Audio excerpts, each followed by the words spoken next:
All right, guys, in this second video, we want to cover the learning target. I can check the conditions for calculating a confidence interval for a population mean.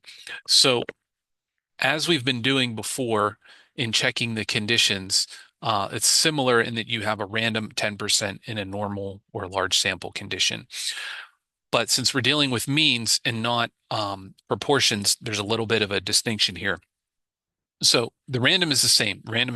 The sample has to come from a random sample from the population of which your interest. And the 10%, if you're sampling without replacement, the sample has to be less than 10% of the population. Now, here's where it's a little bit different. With the normal large sample, if the population distribution is approximately normal, you can use any sample size.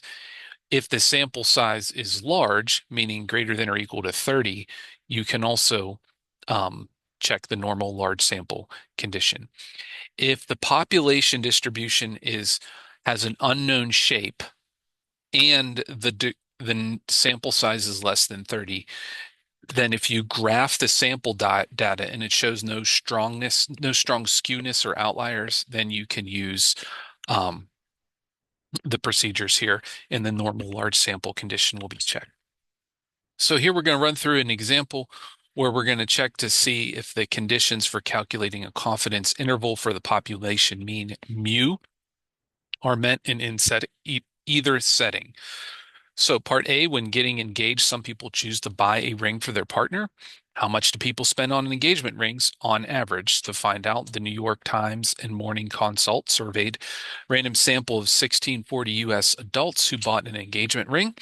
So we're going to check the conditions. Random. All right, it's a random sample of US adults who bought an engagement ring. All right, the 10%. It's reasonable to assume that 1640 is less than 10% of US adults. And the normal or large counts.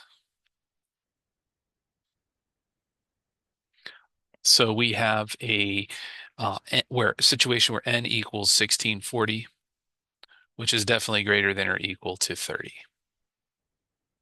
Okay, so all three of those conditions for this one are checked. And again, remember, you can't just write down random 10% large count and put a check mark. All right. So in B here, we want to do the same thing. How much force does it take to pull wood apart on average? The stem plot shows the force in pounds required to pull apart a random sample of 20 pieces of Douglas fir. So the random condition is met here. And what you would say is that we have a random sample of 20 pieces of Douglas fir. The 10% condition, okay, so in this case, 20 is less than 10% of all pieces of Douglas fir. And then for our normal large count, okay, in this case, our sample size is small, so n equals 20, which is less than 30. So the stem plot is got to be used. We have to use the display of the data. Now, the stem plot shows strongly skewed to the left with several outliers. So that's going to be significant because that means it breaks the normal or large count condition. Since our sample size is less than 30, we have to look at a graph. You have to produce the graph if it's not shown for you. This one is already there, so we don't have to worry about creating it.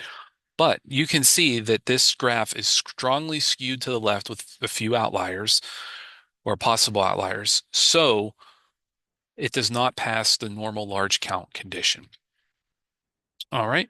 So in general, if a free response question on the AP Stats exam asks you to calculate a confidence interval, all the conditions should be met, but you are still required to state the conditions, show the evidence that they are met, including a graph if the sample size is small and the data is provided. So even though if the conditions are met, you still have to do all the steps from the four-step process, which we'll get into the rest of them in the following videos. All right, guys, hope that was helpful. Take care.